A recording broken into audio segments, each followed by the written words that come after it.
Hello, Colonel Hariharan. Welcome to Strategic News International. It's a pleasure having you with us.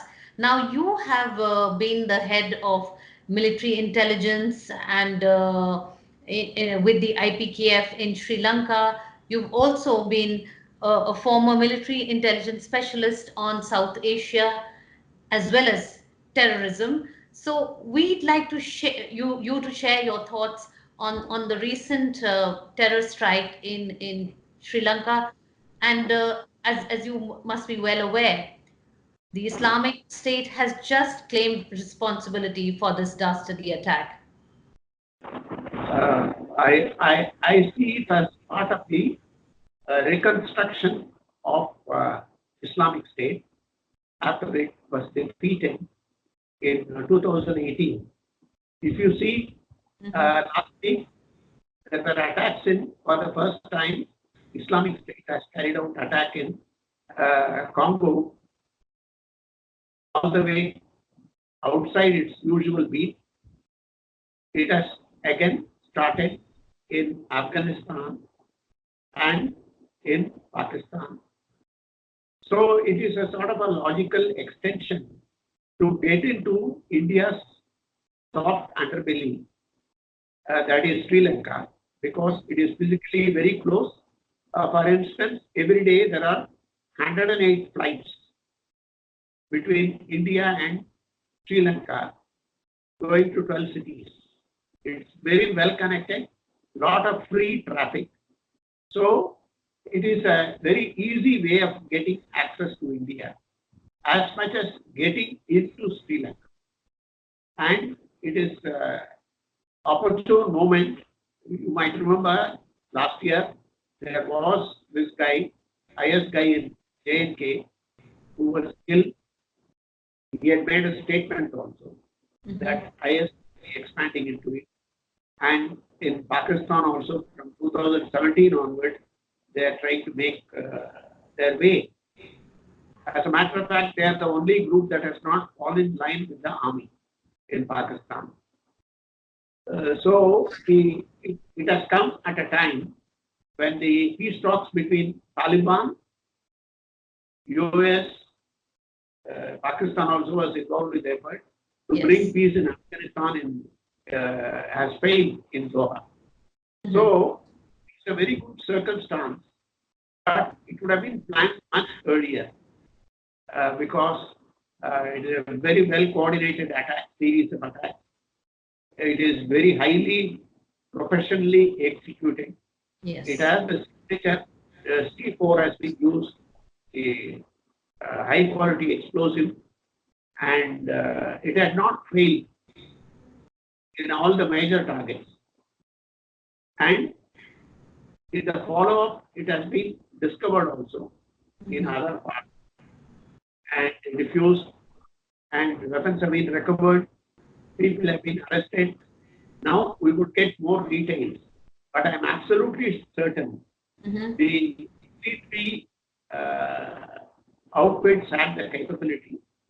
One is IS, the other is Lashkar can carry out this kind of thing. The third is had LTT been existing. Though LTT, even at its height, had not carried out this simultaneous attacks with such sophistication. But it was in a period when technology had not advanced so much. Yes. And social media had not taken over the propaganda apparatus. So, had LTT been alive, it would have been able to carry it out. If I may just intervene at this point, now the Islamic State has claimed responsibility for this attack.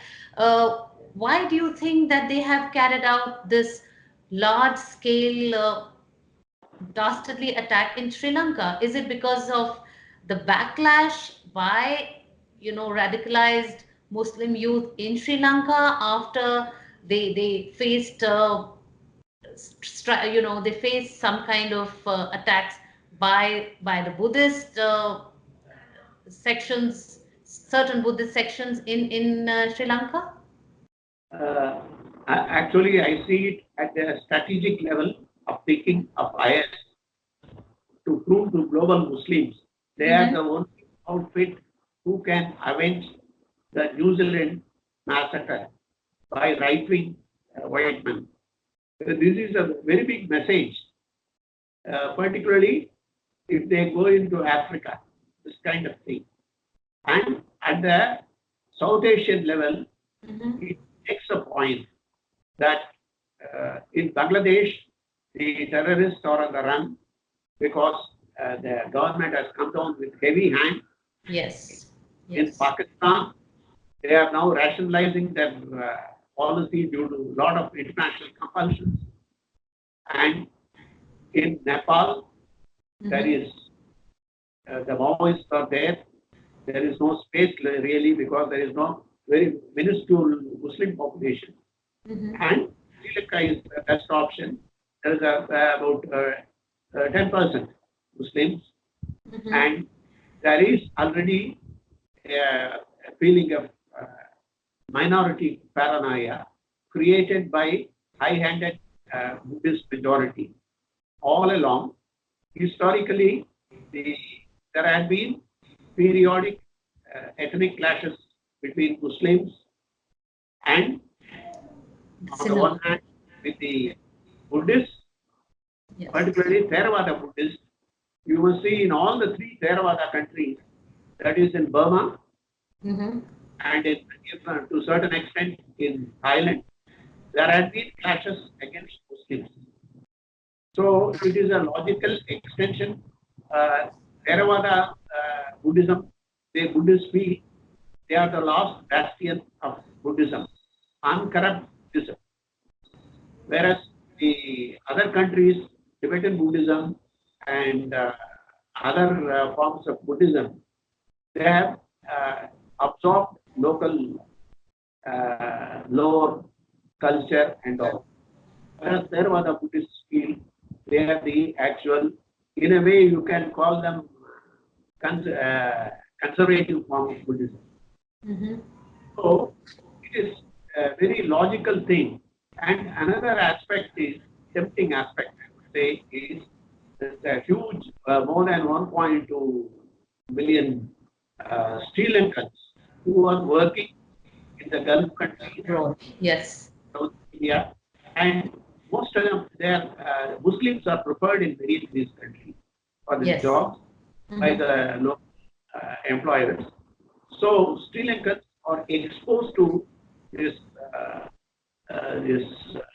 theocratic rule, Sharia law implementation, and many non what is called uh, extremist organizations of Muslims also advocate the same book, that is bringing back The the Sharia what is law. called not only Sharia, for Mm-hmm. instance, Tawheed philosophy. It wants to bring back the type of rule that existed in 7th century, which Okay. they say is a just period when a prophet had laid down rules of living and existence for the what you call uh, unitheistic philosophy. Yeah. So, do you think that the Sri Lankan government was somewhat remiss in not having paid attention to, uh, the radical path down which their people were going, and also there have been reports that there were intelligence inputs that a terror strike could be expected, but no action was really taken to prevent it. Two things we must understand. There have been the politicians have been using the just as in India the religious differences to their advantage. So periodically there have been anti-Muslim riots which has been used. Mm-hmm. In this period there was a notorious anti-Muslim riot, partly engineered by benign attention paid to it. So the government is very careful of not wanting to talk about any extremism because they may not be able to control. Even now, it is government is in a very delicate position. Mm-hmm. Because there are these fringe elements in all ethnic communities, which may very much like India. So just 2611 in Bombay, Yes. our agencies are not ready in spite of getting advanced one. It may not be 100% intelligence, but the tendency to not coordinate their actions as a political element also. Mm-hmm. Because it came from center. At that time, uh, center and state, they have problem in this. But in Sri Lanka, it is interdepartmental. For instance, the defense ministry was for a long time controlling public security also. That means like home ministry and defense ministry together controlling army and police. So kind of structural problems are there.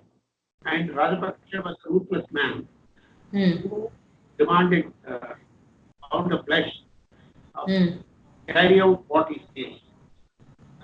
Whereas this government came into place to ensure fair governance, Yes. equitable treatment, abolish terrorism laws. It has not abolished yet. On paper only it is abolished. So it had to soft pedal, perhaps, this is my guess, because the Muslim community generally, majority have been law abiding. And they have been affected also by It's the very twin small. elements. Yeah, it's a very small percentage of the Sri Lankan population, isn't it?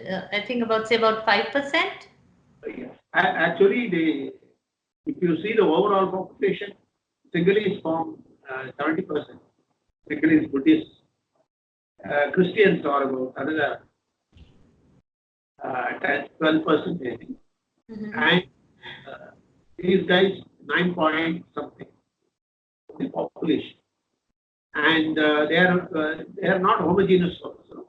Muslims, the upper class Muslims or what you call of Malay extraction or from India, the Urdu speaking people, and the peasants, the laboring class, they are the Tamil speaking ones. They are small time traders. And recently there had been a lot of smuggling of narcotics. And there had been accusation that Muslims are involved. There had been, this is the popular perception among the Buddhist majority. So the government has been very careful. And they are going to give, they have announced, the president has announced they will give death sentence to narcotic trafficking.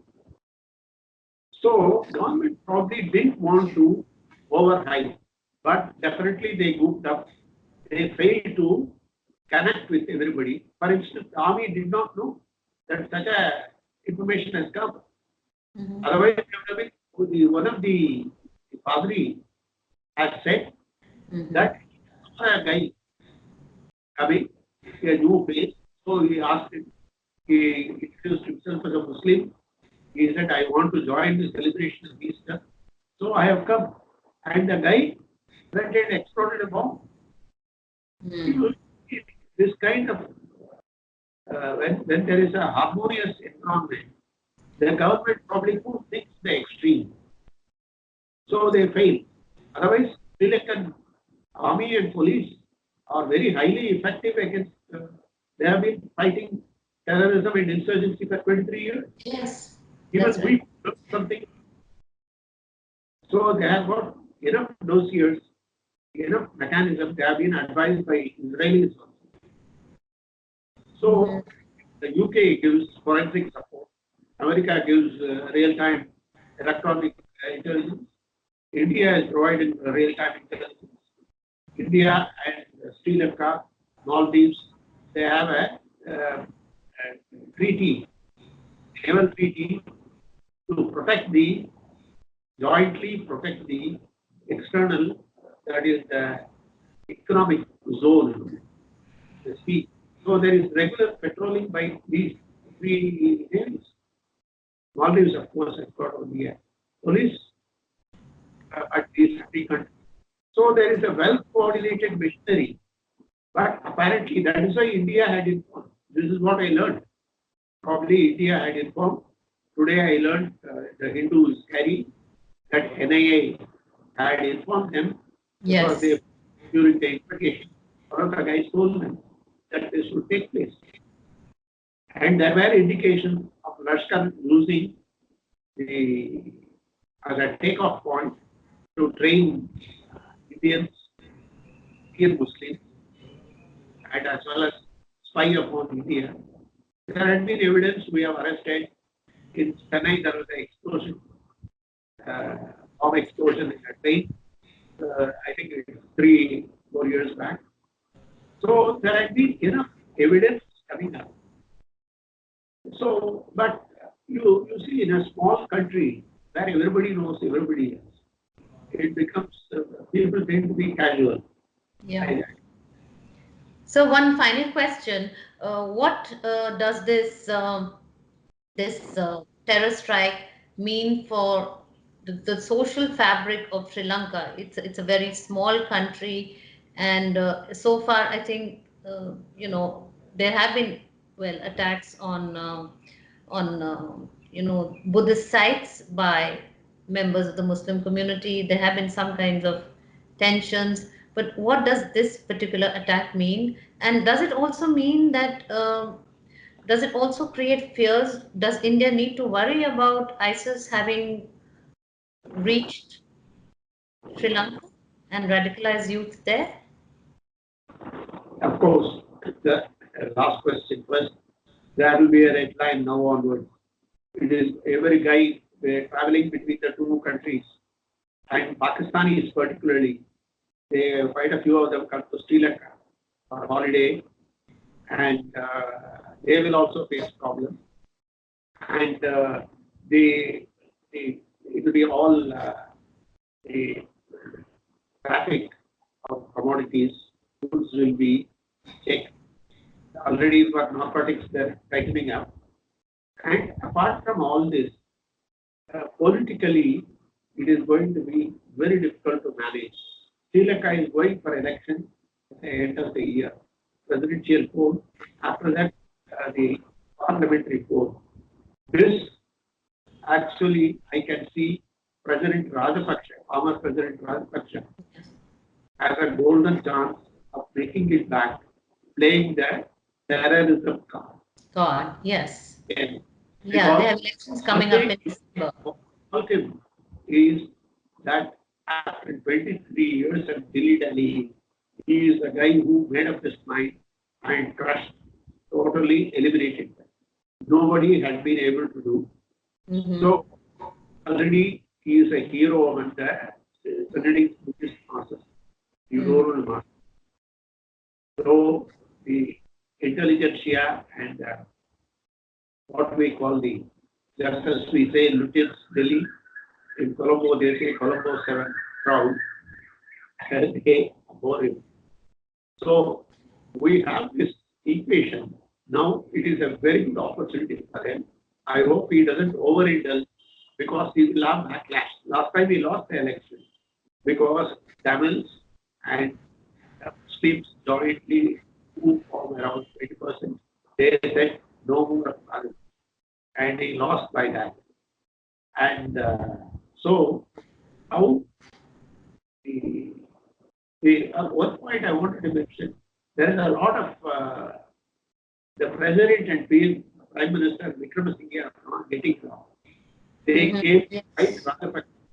Now they are fighting each other, and defense is under the what do you call the president, and the coordination has not been there. So defense and public security. So this also will exaggerate the situation. But I think the India, UK, European Union, and particularly the US will not allow, as far as terrorism is concerned, they will not only lay upon, they will provide assistance. assistance, for financial assistance, for keeping them fit and ready. So I don't think it is so easy next time for them to do. But ISIS has made its mark already. Mhm. I expect them to repeat it. That could be a bonus.